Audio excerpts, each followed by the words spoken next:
What's going on? Boys, arm yourselves. Life stuff. You are an awareness convincing itself the identity you are most aware of slash attached to is you. Or at least that is one way of looking at it.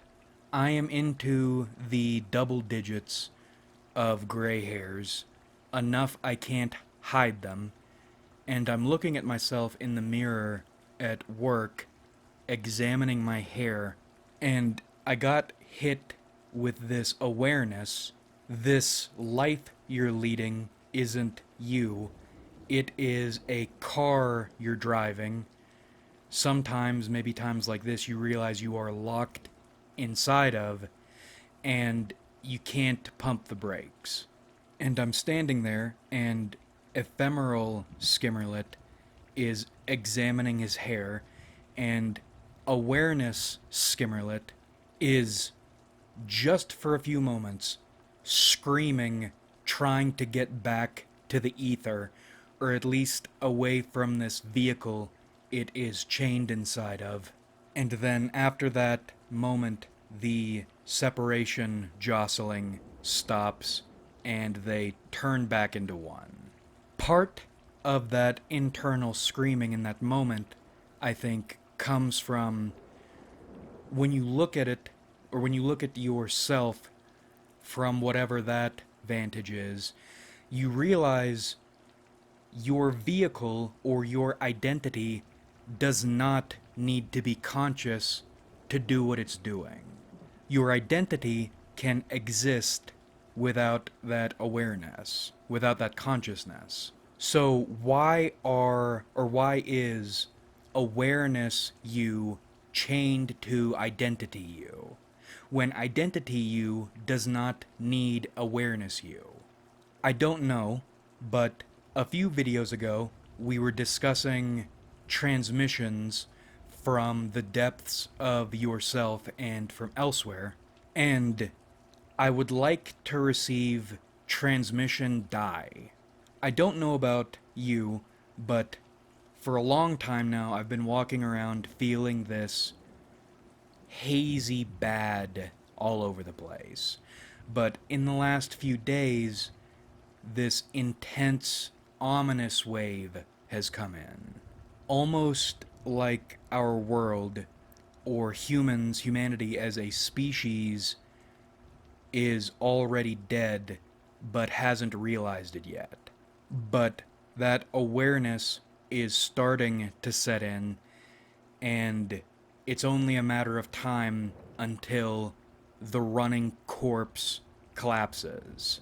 This feeling will go away, but it feels like not just something bad is going to happen, because that's been, whatever that is, has been brewing for a while, but it's not just going to be a bad thing, it is going to be the signal alerting the extended body of the human experiment to shut down.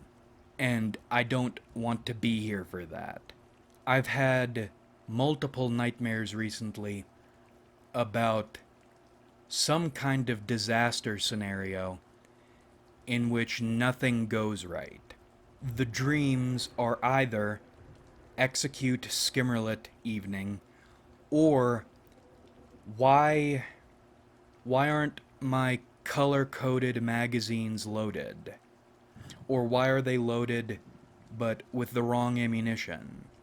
Where is my blood wife full-powered mutant battle rifle? Where'd she go? I guess I have to use this other thing that doesn't work. I magically survived the feds executing me repeatedly a few nights in a row by jumping into a different reality, just to jump back into realities in which I can't defend myself, meaning we're going to go right back there. We didn't really escape, it's more like we just rewound time to watch the lead up to the inevitable. It's like a Guy Ritchie movie. Except I don't think Guy Ritchie... I guess it would be more like a Quentin Tarantino movie with the time jumping, which is weird because I hate Quentin Tarantino. Guy Ritchie makes me laugh. I don't think he's done a time jumpy movie.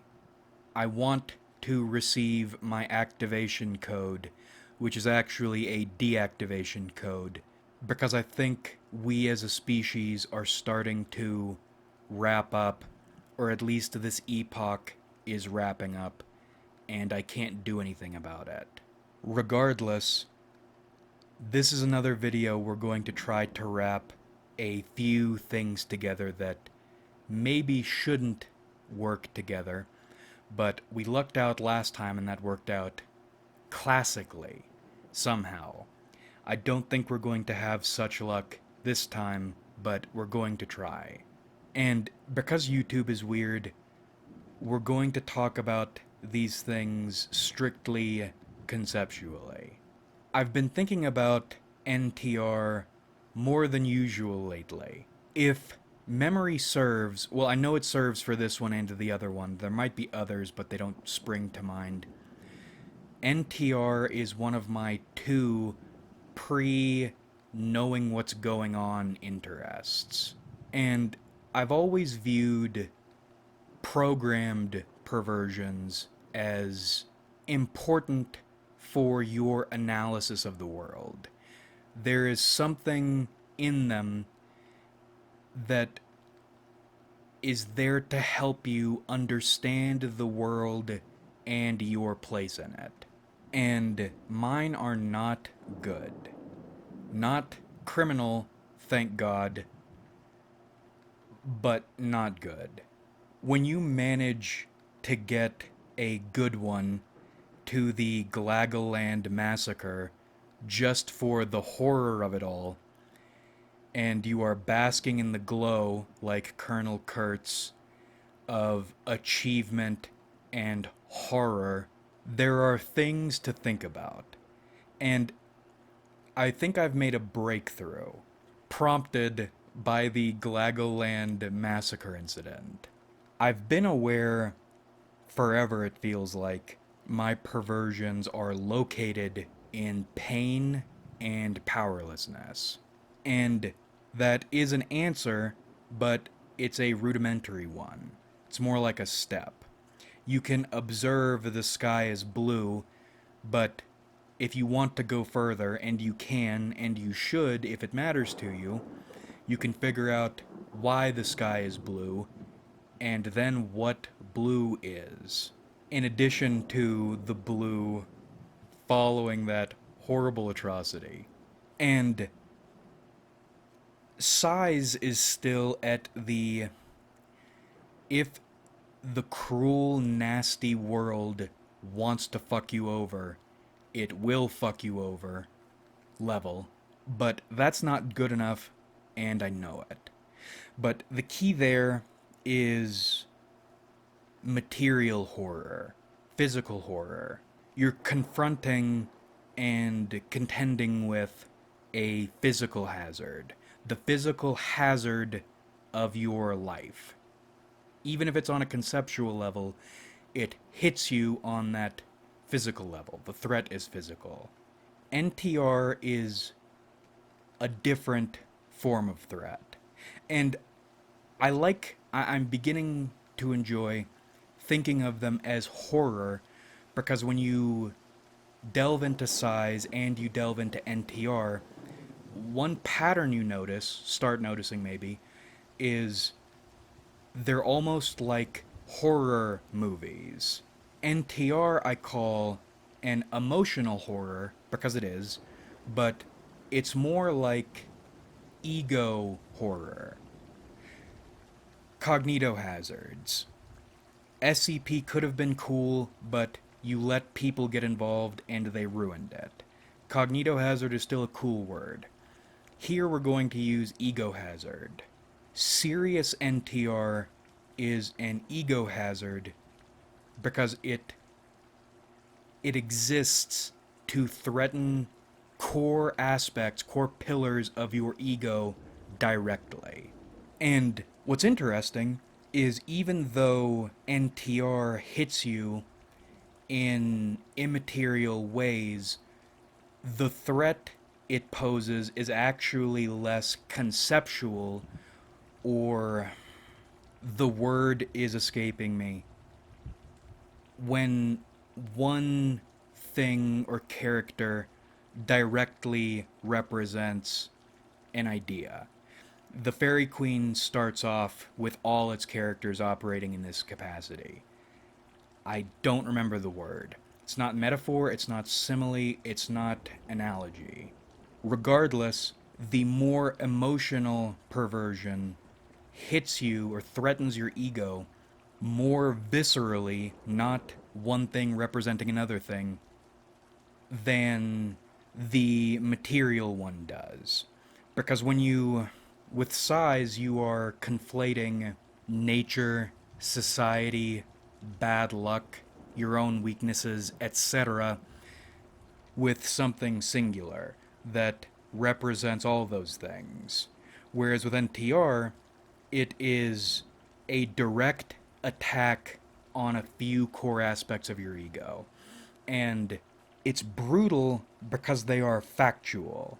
We've been spending a lot of time speaking recently about humanity's squeamishness or hatred of confronting certain realities about itself that don't feel good. I think NTR gets such visceral reactions out of people, not just the people who enjoy it, or maybe enjoy isn't the right word, that's another confusing thing, but people who are aware of it. The reactions are funny, but they aren't jokes. People feel visceral disgust and hatred for NTR. And I think the reason is not just the idea of what's going on, but the fact on some level, even if they wouldn't be able to put it into words, they are aware this is threatening their ego with facts. And I came up with 6 of them. The 6 ways NTR threatens your ego in ways you can't defend against. If you still conceive of your ego the way you are led to, the way you lead yourself to. Number 1, you aren't desirable. Number 2, someone else or something you aren't is more desirable. Number 3, this feeling you like relies on another person's approval. Number 4, you don't control that other person's approval without manipulating them or forcing them, either of which, if you need to employ them at all, destroys the realness of that feeling in the first place.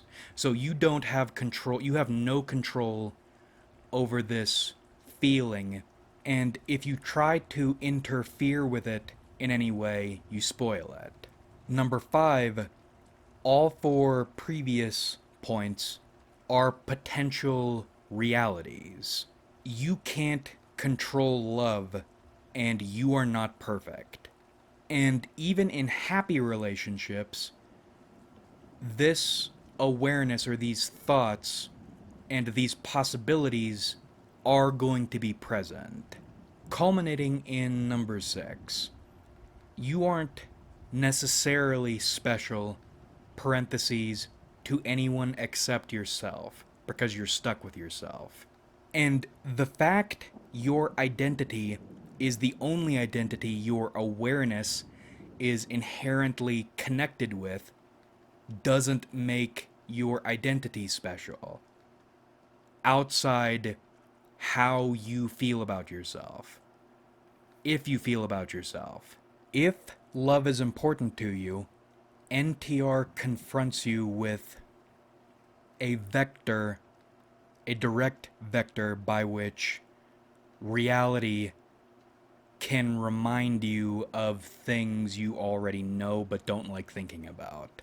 And what makes NTR so potent is even if you don't value love for whatever reason, those challenges to your ego still stand. You might not even be a quarter of the little good you dare to let yourself hope you might be. And who makes that decision in the typical ego arrangement? Anyone but you.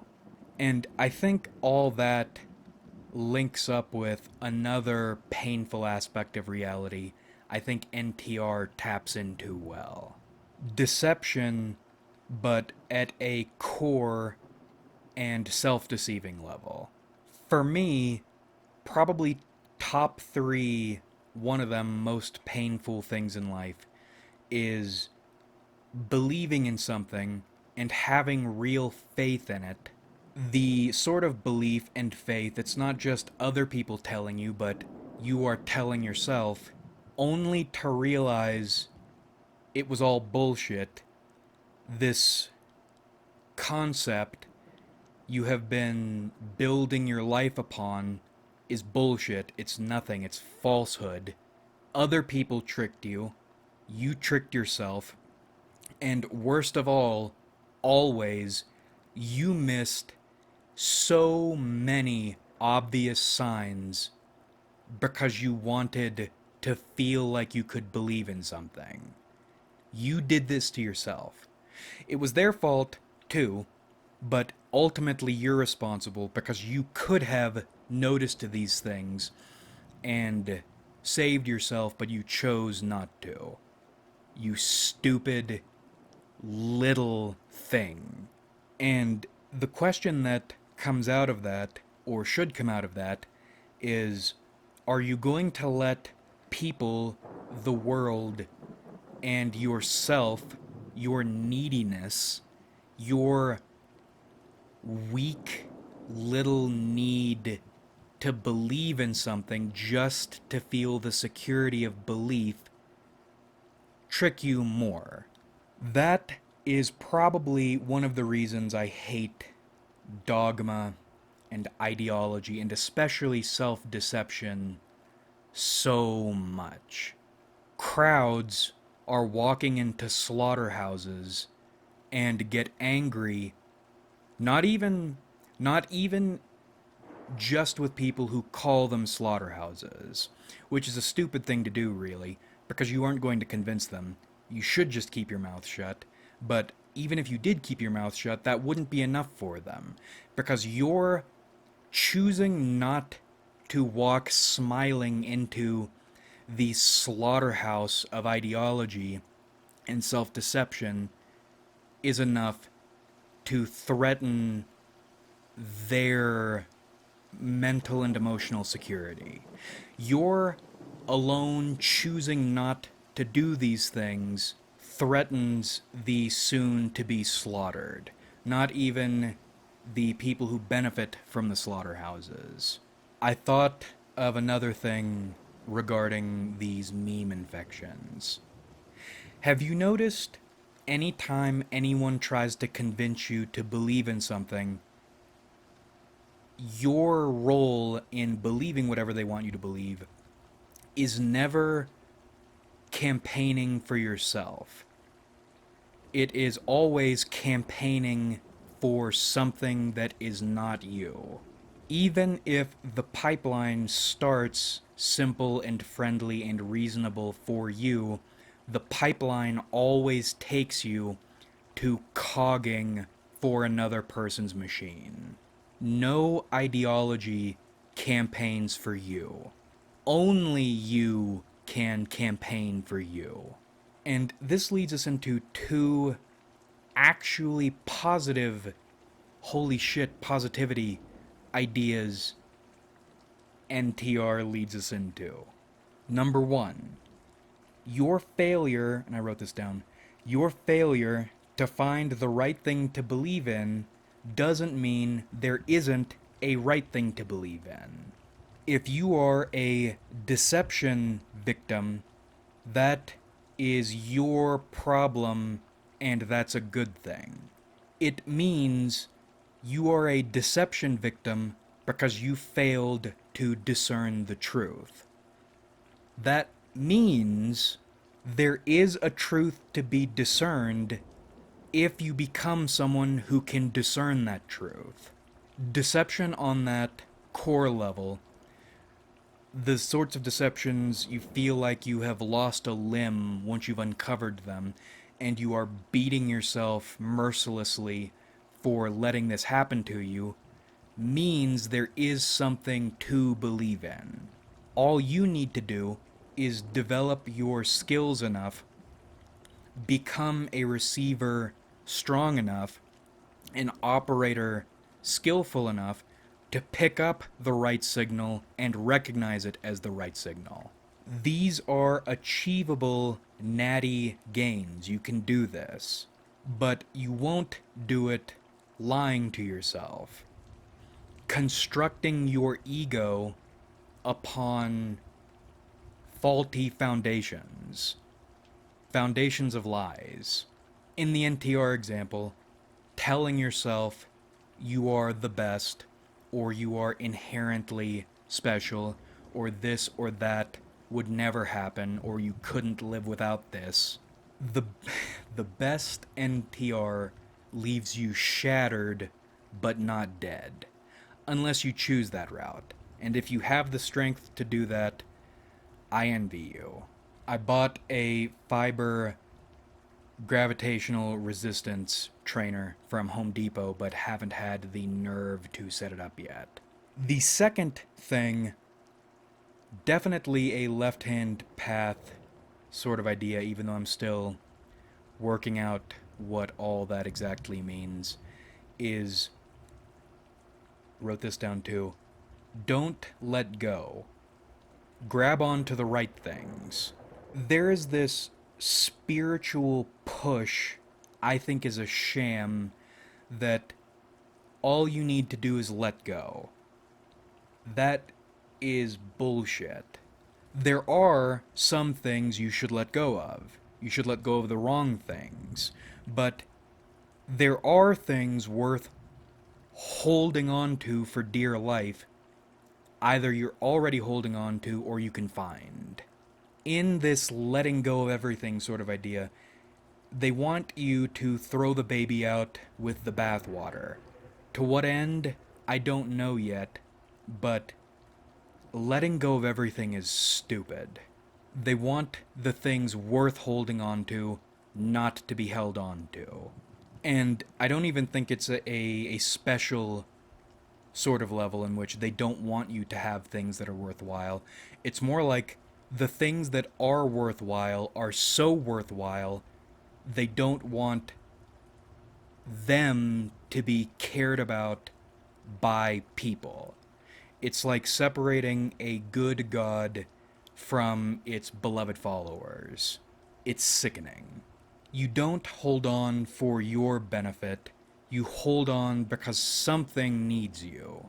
And I'm going through my notes, not necessarily connected to anything, but you can't achieve, quotes, peace because you wouldn't play your role in life if you knew for sure none of this mattered.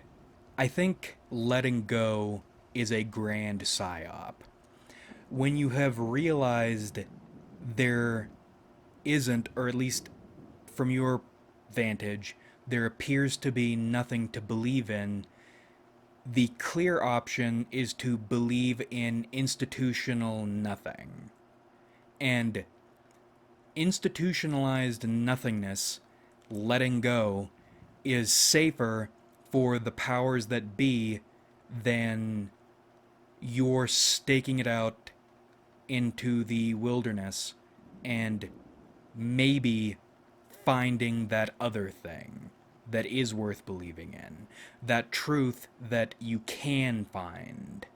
And even if you do find it, you are probably never going to feel it, but again, you are not doing this for a solution or for salvation. You're doing this because it needs to be done, and you're the one to do it. The perversions. Size. The world is cruel and unfair, and you probably aren't going to be able to persist in it very long. But right now, you are alive. NTR. You are nothing, or at least inferior to something, and not really in control of anything. But your shortcomings, your limitations, and your ephemerality does not detract from the existence of something. This is all hard to put into words, but these perversions, or exercises like them, get you into a state using confronting hard, horrifying facts, damaging facts, get you in a state to avoid deception and pursue truth or what is or should be as much as anyone can. You are conditioning yourself to be aware of the consequences of conditioning. You're digging through all the piles of cyberpunk city trash to find the ground. The ground isn't your destination, but you can't find your destination if you're walking, you spend all your life walking on top of trash. It is ugly, it's uncomfortable, it's grotesque, it is not going to reward you, it's not going to fix anything, but if you feel this calling, it needs to be done. However, you need to do it. Maybe you get there with a map in your hand, I get there with my dick in my hand. Sometimes. And to wrap up, we will read a few. I don't really take notes per se. I text myself things when they come to me. We'll read a few of those. You're alive to learn yourself. Nobody campaigns for you. If your new big answer leads you to doing shit for a grand cause, take a moment to think about things.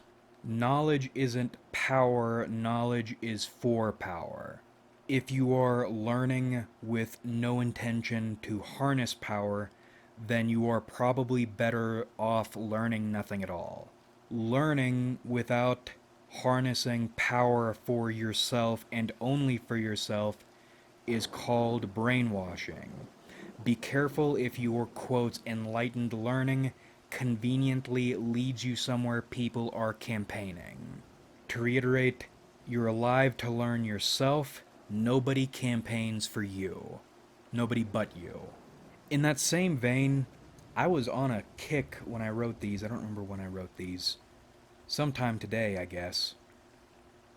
And I've been meaning to make a video about this, but we'll save this for a marginalized groups video. Evil people take something real and then twist it into a package you'll buy because it's based in truth, but in practice, the way they've twisted it weakens you and serves them.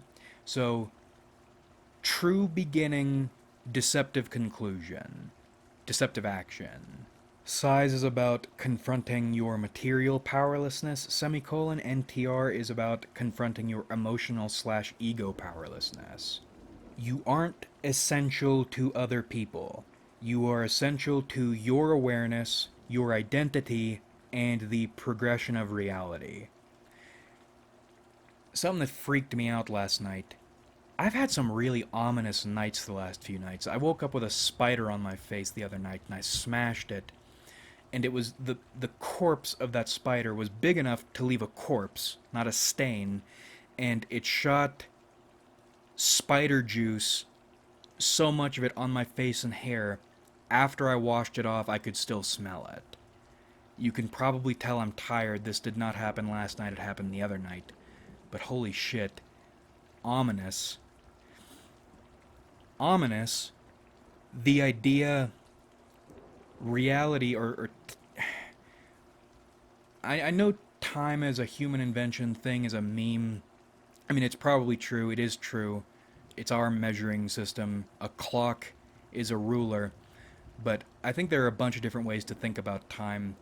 And one of the ones that was fucking me up while I was 4 in the morning, zoning out, sweating for no reason, even though I'm chilly, and my oh god, I'm learning the joys of I have been learning the joys of electric blankets.